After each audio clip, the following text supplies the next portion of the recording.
coming to this pulpit, to this platform, is none other than the prophet of God himself, in the person of Dr. Prophet, now Bishop-elect, Prophet Demetrius Sinegal. Come on, boom. And the enemy has an art with this thing, this creation called mankind. You must understand, everything that God creates, he creates after the law of kinds. Birds create what? Birds. Everything that comes out of a bird is a bird. Everything that comes out of a cat is a cat. So when God creates this man called Adam, he was not just creating one man. He created the kind Adam. This is why Genesis chapter number 5 speaks to us and says that when God created male and female, he called their name Adam. He created a kind, a species, a genome. He created a kind that the intent and the purpose of that kind was to govern the earth.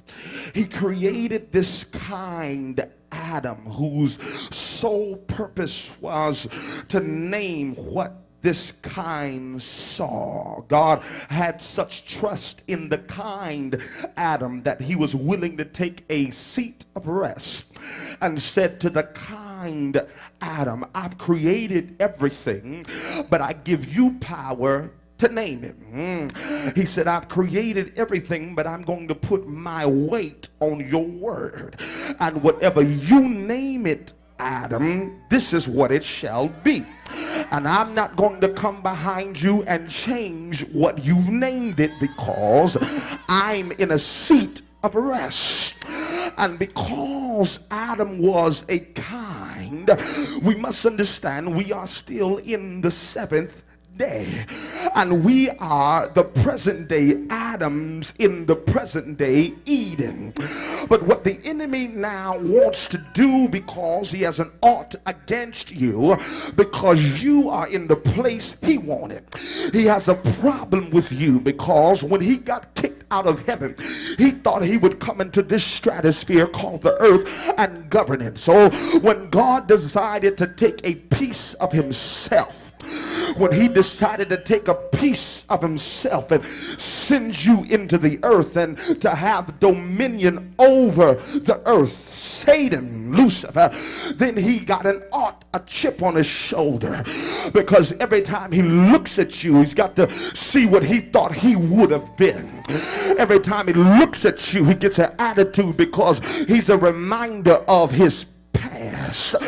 Oh, this is why your haters don't like you, because every time they look at you, they see what they could be.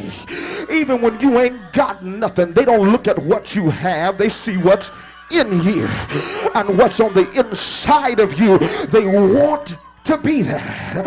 And so now the assignment, be seated, of the enemy is to come in and to trick you out of what is already yours. The assignment of the enemy is to come in and to deceive you, to make you think you are not already all what God has called you to be. He creeps into the garden and speaks to this kind Adam, whose subname is Eve, and tells Eve, if you eat of this tree, even though God has already spoken, you have authority over all of this, but this one tree of the knowledge, information, which only comes through articulation of word. If you eat of this tree, you shall but die. He comes in and tells her, but that's not what he meant, Eve. That's what God said, but that's not what he meant. If you eat of this tree, you're not going to die. You're going to be like God.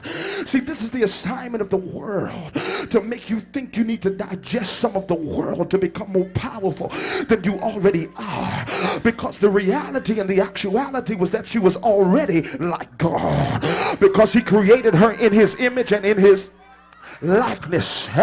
And so now he tricks the kind Adam out of their power. He tricks the kind Adam out of what was there. They were so bad before they got tricked. They didn't have to fast or pray. You don't see it one time in the scripture. All they had to do was praise. Every day all they did was meet God in the cool of the garden to have a worship encounter. They didn't pray, didn't fast. All they did was lift their hands in the cool of the day where God, they were so bad they didn't even have to try to press in where he was. He favored them so much that every day he would step out of heaven and come and visit them. Every day he would step out of his seat in glory and come and walk with them. They had so much favor that what they needed, they just had to name it and it would become what they spoke, because they were speaking on his behalf. And so now I begin to ask this question: God, what is it that happened that caused Adam and Eve to be tricked so easily? What is it that they digested? I know some of you say they've eaten an apple. It ain't in the scripture. You said they ate an orange. It ain't in the scripture. What is this fruit? What is this fruit? It is the tree of the knowledge of good and evil. Look at this. When God comes after Adam and Eve have eaten this fruit, what does he say to them? Adam, number one, where are you? Where art thou? And then they respond, we've hidden because we're naked. That's what it said, right? And then what is his question to them? Who told you?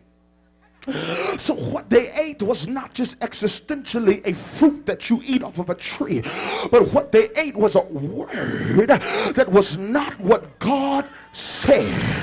And what has happened with many of you is you've eaten a word out of the mouth of some hater. You've eaten a word out of the mouth of some imp. And you must understand that everything that is created, which means unused and untouched, he said, tell my people, he said, I'm tired of all these hand-me-down for that the devil has already put his mark on. He said, I'm tired of all these people, that all these naysaying, doubting people have already shaped their mindset about who you are.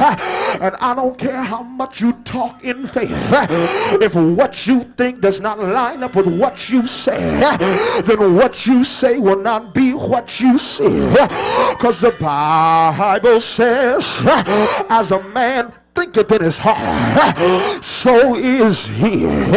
He said, so tell my people, in this year of divine restoration, not only am I restoring your stuff, he said, but I'm refreshing you. And when you press the refresh button, it means to return to the default setting. It means to go back to what you were before you went through hell and lost your job and lost your family and got sick in your body. What do you mean before you ever came to earth you were sitting in a heavenly place? But the Bible says that before I formed you in the belly, let's roll like it, I already knew you, which means to tell me before I ever came to the earth I was already a being. And so the purpose of this flesh was to give me a body to be able to exist in the right dimension. You gotta know you are not a fleshly being having the Holy Ghost encounter. You are a spirit having an earthly encounter. But if you're not careful, you'll allow the earthly encounter to have power over the spirit encounter. And God told me to tell you, when you refresh yourself and return to what I said about you, that every word that comes out of your mouth will be like fire to consume your enemy. Every word that comes out of your mouth when you're telling your enemy, I'm getting ready to be blessed, Even when you look broke, it'll irritate them because they'll see from your word. Hello, Joseph. Joseph told his brothers, this is what God showed me. He didn't even get there yet, and they already was trying to kill him because they heard the word that was coming out of his spirit. I came to tell you it's time for you to speak what is in your spirit. I know I may not have what I need, but I'm already blessed. I know I may not feel good in my body, but I hear the Bible say he was wounded for my transgression, he was bruised for my iniquity. Grab your neighbor's hand, tell him speak the word. I don't care what the devil told you. The minute you started listening to her, you forgot who you were. That's why you think you're supposed to be broke. That's why you got a problem being blessed. But I made up my mind.